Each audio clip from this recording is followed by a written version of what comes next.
Hey everyone, welcome to a brand new edition, a special edition of 10 Days in Dance. My name is Adam K, joined of course by... Hey guys, what's up? My name's Amy Farina. You might also know me as MC Unicorn. And you may notice that we have a special guest in tow, and please introduce yourself.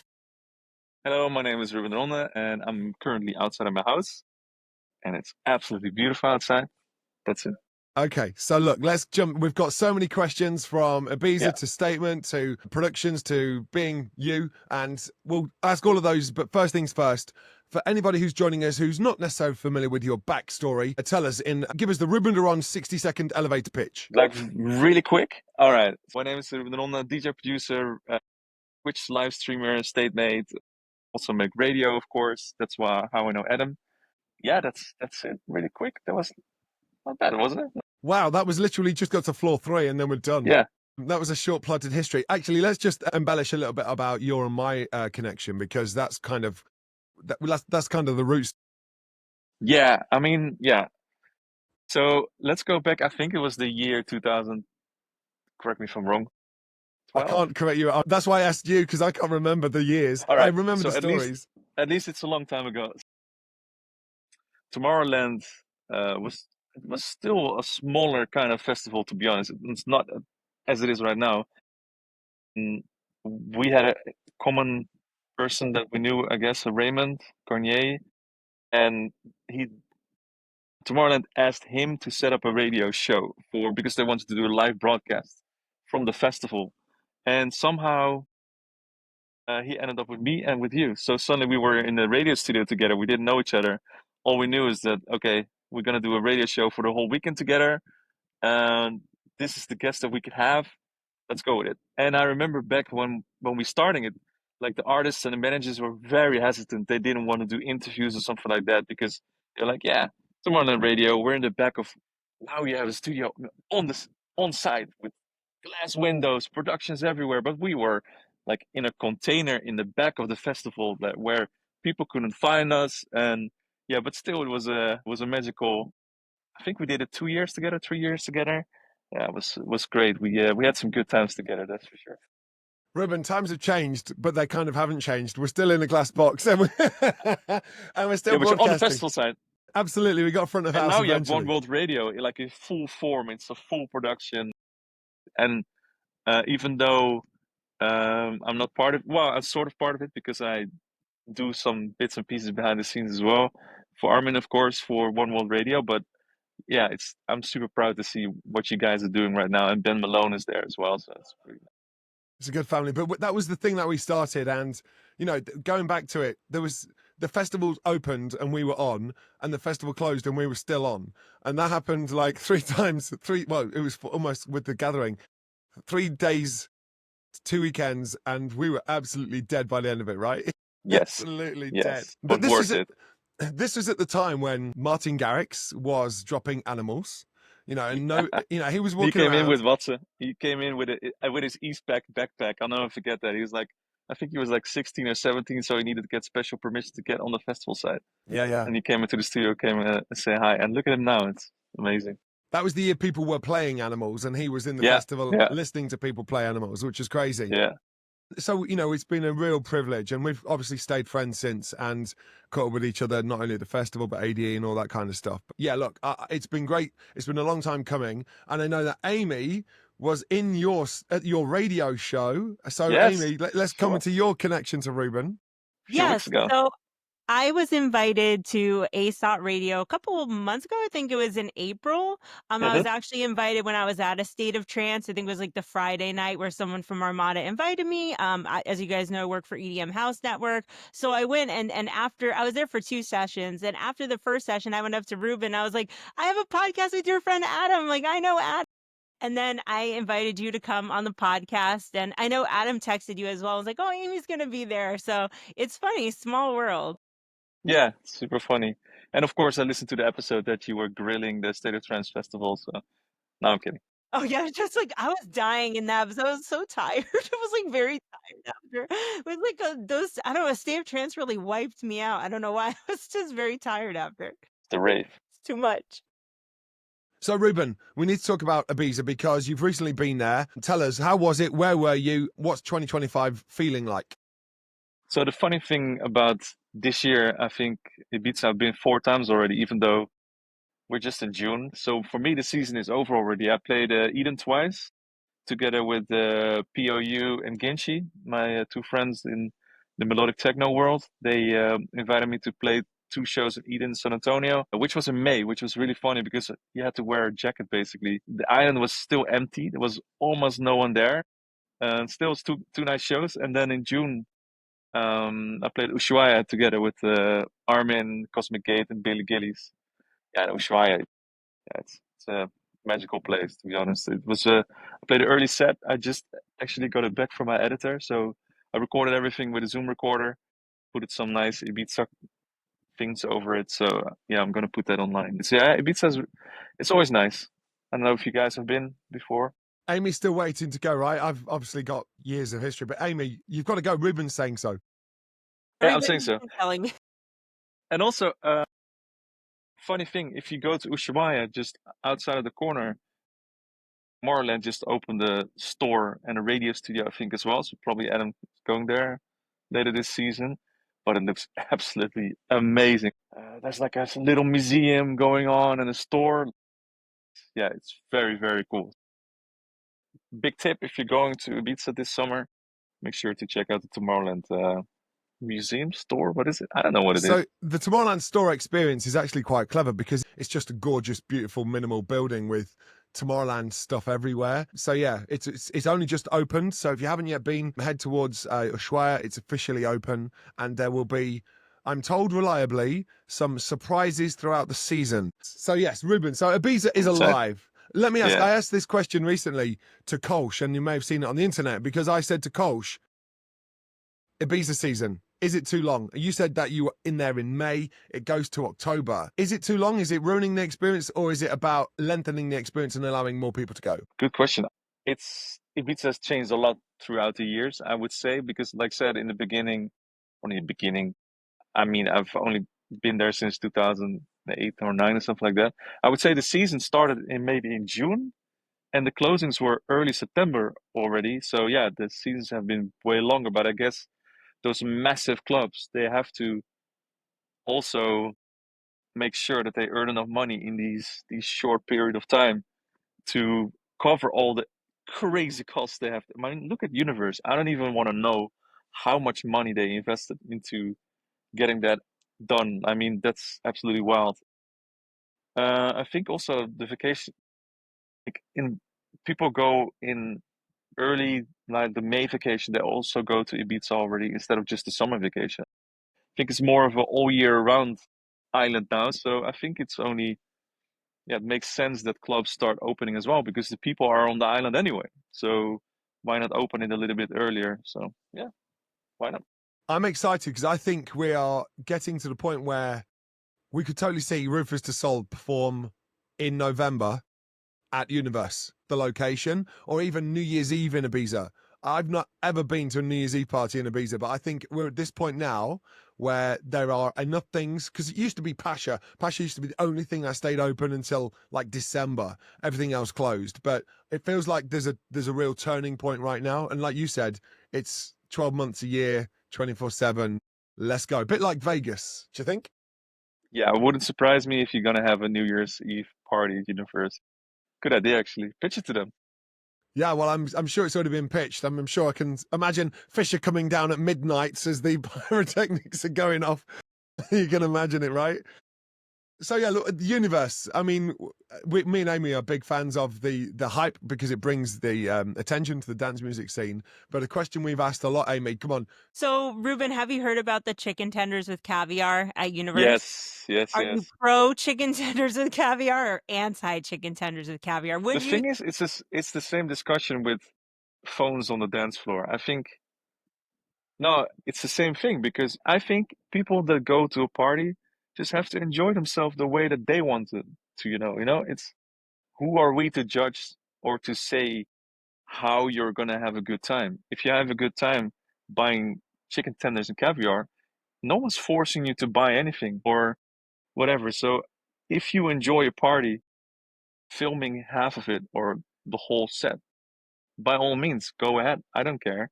If you're having a good time, just make sure it doesn't get in between having a good time and not having a good time. So by all means, just enjoy your chicken tenders. Do we think I don't like caviar, so I'll just stick to like a something else. Do we think they actually I totally agree with what you're saying, and I love the metaphor with the phones on the dance floor. People do your thing. But from a culinary perspective, do we think those two things go together? I don't know, I've never had it, but does it taste good? As Australians with the how do you, chicken shrimp, what do you call it? The barbecue thing that they have, lobster and surf and turf. That's what it is. Oh, okay. It's just a very luxurious surf and turf. There you go. I just hope there's some mints, because if you're dancing next to someone who's just had caviar, you're probably going to know. You're like, yeah, okay, we're close, but I don't need to be that close. All right, Yes. okay, let's bring it back to Ruben. Let's bring it back to you and you mentioned earlier on you like to do streaming and you like to make music and you like to run a label. So which part of that life do you want to talk about first? So where do we start? I think everything is connected with each other somehow because um, I think for almost 10 years already, I've been streaming a lot on Twitch. I'm super lucky also because of doing that, I created quite a big community called the State Mates. The State Mates is, of course, the mates part of Statement, which is my label. So I have a very nice community, even people that became couples, you know. So there's people that connected through my Twitch streams and through the label and whatever. I think that's the most epic thing that ever happened because when I look back at my life in so many years, I can say I got these people together just by doing what I'm doing music. So I think that's a blessing. But yeah, by Twitch streaming, I also create music on stream, and I feel that people that are watching those streams have an instant connection to the music that I'm making. So it's not necessarily that them like, oh, here's a new single, here it is, bum. People that already heard the whole process of that tune getting together. So I think that's a nice thing. People already have a connection with the track even before it's finished. So you would play a track in a set just to test it, and if there's people on the dance floor that's seen the Twitch stream or the YouTube stream, whatever, they already know it. So that's the power of streaming, I would say. That's the power of music as well, isn't it? Because the first time you don't always love your favorite track the first time you hear it, but the more and more you do hear it, the more you love it. I mean, Jazzy as a singer at the moment, she's releasing so much music, but I'm absolutely in love with her track with Kilimanjaro right now, and it's not something I'd usually go to, but the more I hear it, the more I love it. And that's your fans are doing that as well because they're hearing it on the stream, they're hearing it on the dance floor, It's like and indoctrination. absolutely, like yeah, just repeat, repeat, repeat. I love it. So okay, so if that's the Twitch slash Statement community, what about the label and the music? What else is going on? Not just you, other artists. So for now, Statement is getting into a bit of a relaunch. In the past, I did everything by myself. So recently, Jimmy came on board, and we also have a creative person, Ellen, as well. She's helping out. So we're into a bit of a relaunch, and in the meantime, we're just stacking up a release calendar for the rest of the year. So that's as soon as that's on the road, then we can look into signing other artists as well, and then rebuild everything that we were doing before with Armada Music, of course. So yeah, so that's one part. And then music wise, I just launched a new alias called Energy 2000, which is a bit of a hint of the old school trance sound that I grew up with. Like, and it's immensely popular right now. If you look at the Marlon Hofstads and the Kikis, you know, everybody's into that sound a little bit. But I grew up with it, so I have the knowledge, I would say. So soon I'm gonna play my first set at Luminosity as Energy 2000, and in the meantime, I've been very busy in the studio. I created 2 tracks as Energy 2000 with Ferry Korsten. I did one with Mauro Picotto. I just finished one with York. I'm doing one with Leon Bolier with Sonin. So it's not only just how to say it, playing classics. I just want to release new music as Energy 2000 with a twist to the past. So I'm super excited for that. And besides that, there's Ebenezer, a collaboration I did with Estiva, Stephen Baan. And we've been making music for so many years together. So we decided to actually make it official, like a marriage, musical marriage as Ebenezer.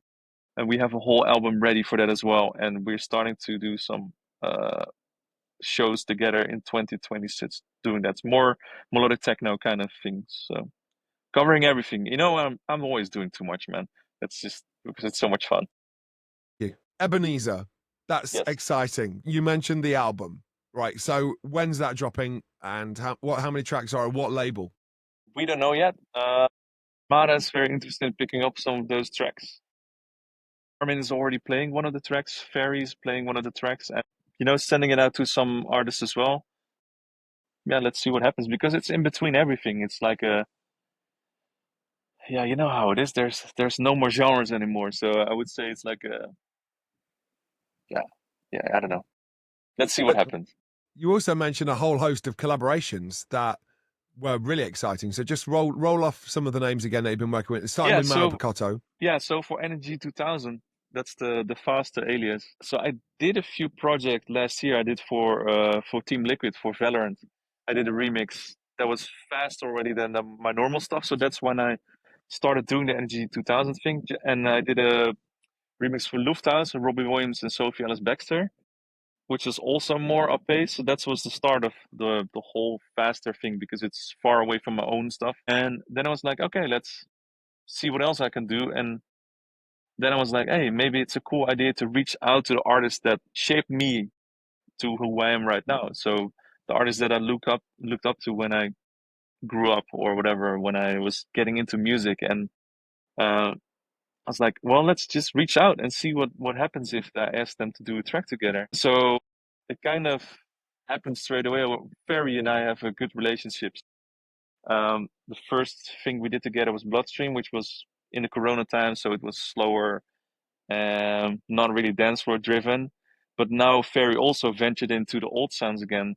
So that was so we did two tracks like that. We did Destination, the ASAP anthem, and they were all like 140 BPM. And like I said, I reached out to some of the artists. So Mario Picotto actually reached out to me, just like York. So yeah, there's still some other works coming as well.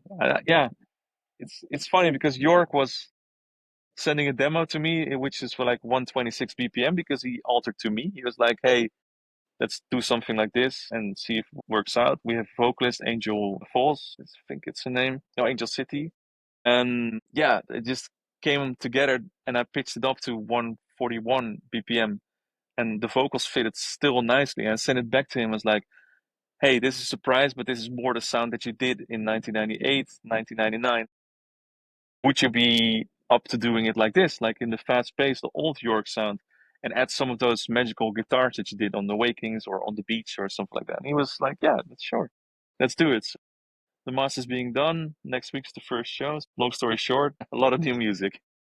Well, congratulations, because Yeah, obviously cheers. that you said that you're always busy, and I know that you're always busy, and because I'm trying to get hold of you, and I know you're always busy. So look, just look after you, though. That's one of the most important things. Of course, it's not having always. these projects, and I know you do. But Yeah, okay, I think just to jump on that, I mean, I'm always busy as well, and I know I think Armin is a good role model in everything that I do. He always keeps the balance of having the right time off and making sure that you create enough input for yourself to create output. So making sure that you don't work yourself into a wreck. So yeah. you're leading this interview, because my next question was to throw to Amy to talk about Armada. So Amy, come on, Oh, let's talk sorry. Armada. Yeah, so first question, so what's it like working with Armin van Buuren? I don't know better anymore, I think, because we've been working together for 18 years. Yeah, 18 years already. So it started like very small, because State of Trance was still a small radio show. Well, it was big already, but not as big as it is right now. So Armin was doing the line part himself at the beginning, and I had my whole role with Armada as well, which is also a very small company at that time. And my role for State of Trance just became bigger and bigger, and Armin also gave me more responsibilities in the show as well, which resulted into where we are right now. So I'm hosting our number 2. I record a podcast every single week with the guests that are coming by. So this week I recorded with Seth Hills and Sis.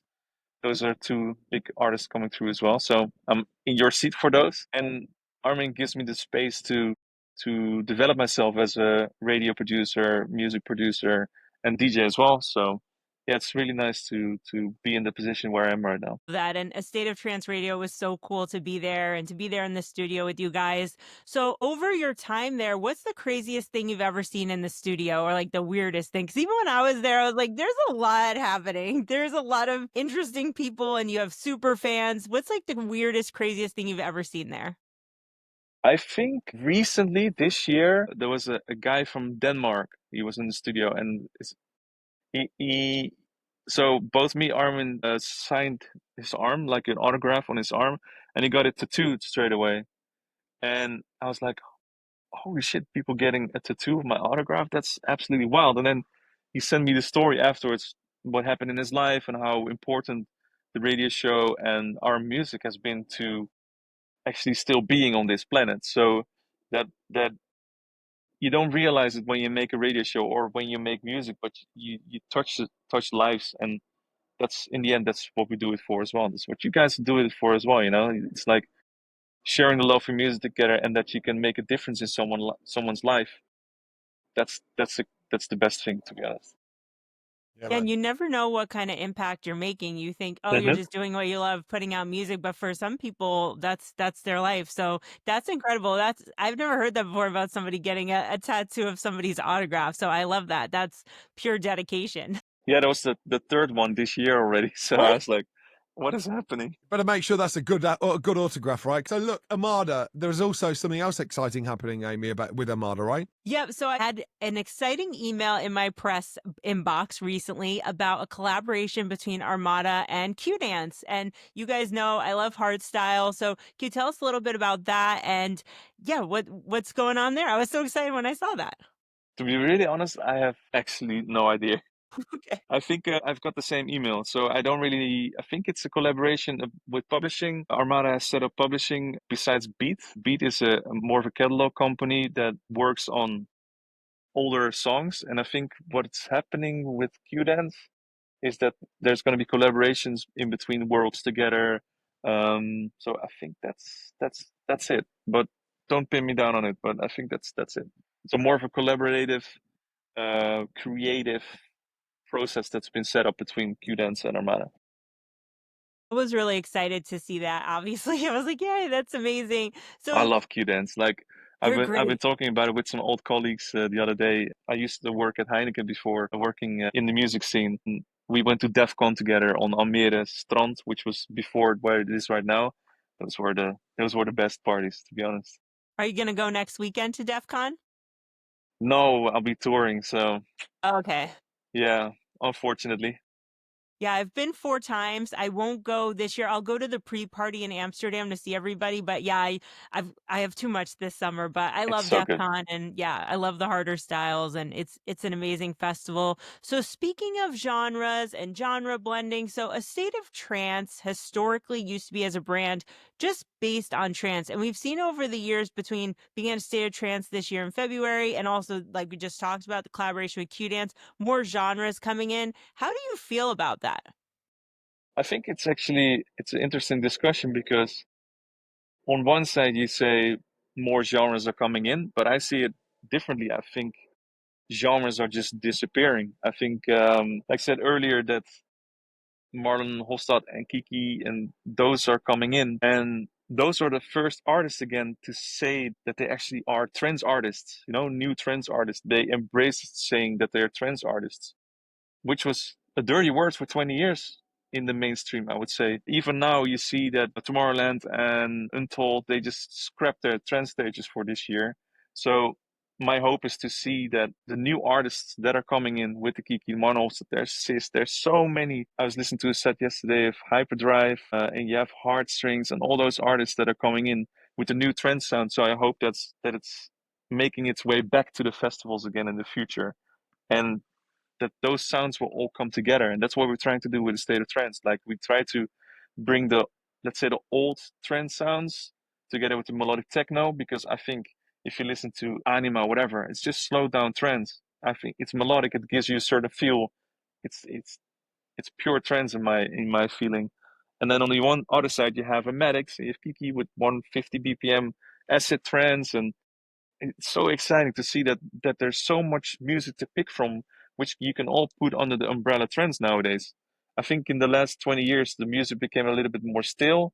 It was like a stereotypical, okay, this is trends, and everything that's outside of a formula, it doesn't count as trends anymore. And I feel that's kind of disappearing right now as a new generation that's growing up with listening to so much more than just one stereotypical sound. And yeah, I think it's exciting to choose from all those different kinds of worlds. So let's take a melodic techno artist and present it to a crowd that is not necessarily known for listening to those kind of sounds, you know? So I think it's also, and I think you guys will agree with me, it's also the responsibility of a radio maker to actually do that, introduce sounds to your audience that are not necessarily in their, let's say, algorithm, because it's easy, you know? We can play everything that you would expect them to hear. Okay, these are the typical artists. We'll play it for you every week, like a Spotify playlist. But it's nice to give you a curveball as well and to play something that you wouldn't expect. That's our duty as a radio show, I would say. Ruben, you're talking about trance, and even in the late 90s, it used to be trance and hard dance, like hard house. And there's an emergence of trance, like you've just described, but also people like Carl Starkey I saw live dropping 1998 hard dance. You know what I mean? It's like, or Tony DeVee is like, well, okay, the original. And Hannah Lang is also doing well off that kind of in that area. Amazing. She's also one of the artists that are just pushing the boundaries, you know. It's so exciting to see what she's doing with a, I would say, a Tom Harding sound. A little bit slower than Tom Harding, but that's the sound, like the happy hard. It's not hard house. That's what it is. Like the Nookies days, the tidy tracks. You know, it's fun to see those tracks again.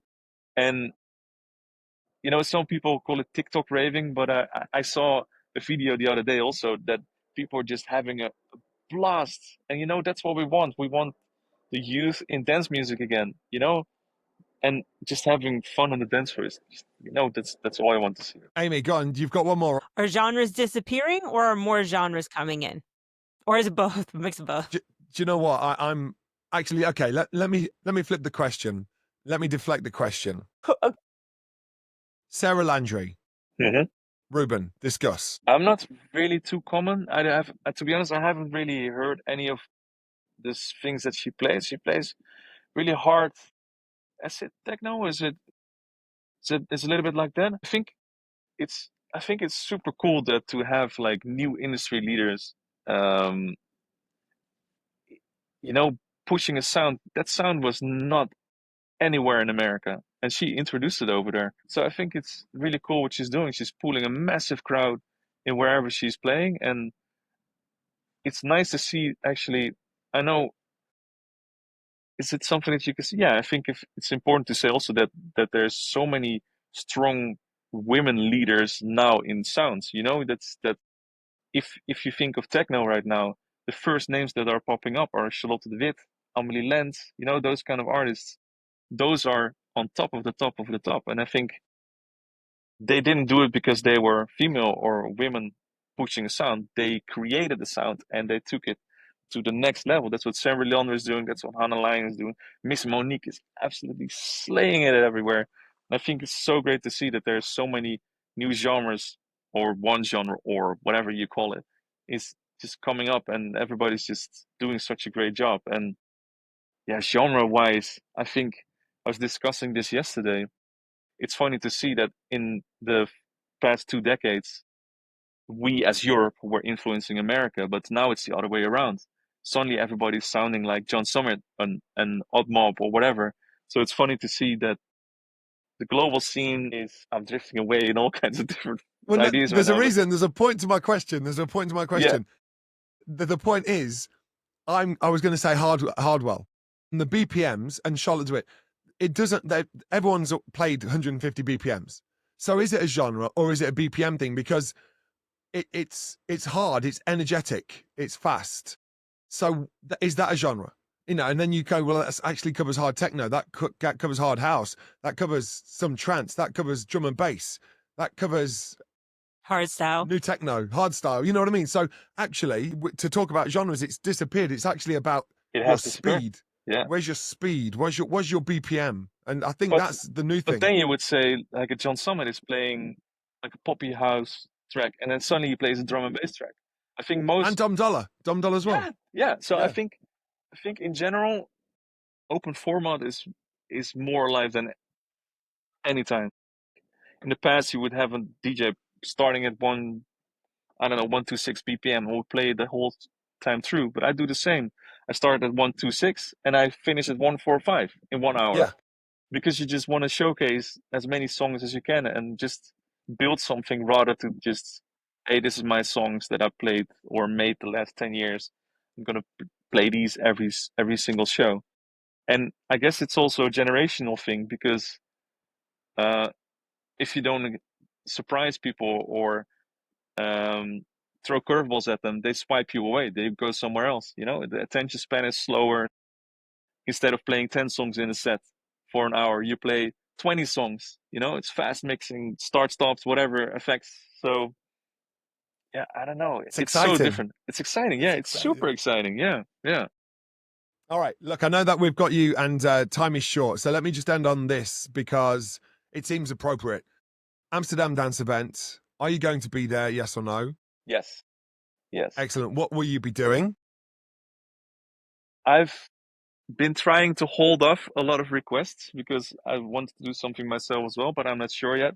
Of course, we're going to do a State of Trends on Thursdays, and I'll be doing a lot of pop-up sets because I feel there's going to be a lot of smaller parties as well. Like the focus in the last few years have been a lot on AMF and those massive events, but I feel there's going to be more exciting new smaller brands coming in, taking over smaller clubs. And yeah, it's for me, it's always the time that I'm also connecting with the state mates because everybody's coming down to the Netherlands to go to these parties. And I'll be playing a lot of sets. Last year, I said to myself, I'm not doing any sets. And in the end, I played 4 or 5. That's just how it is because friends will call you and they're like, hey, do you want to do a set at this party or this party? I'm like, yeah, sure, whatever.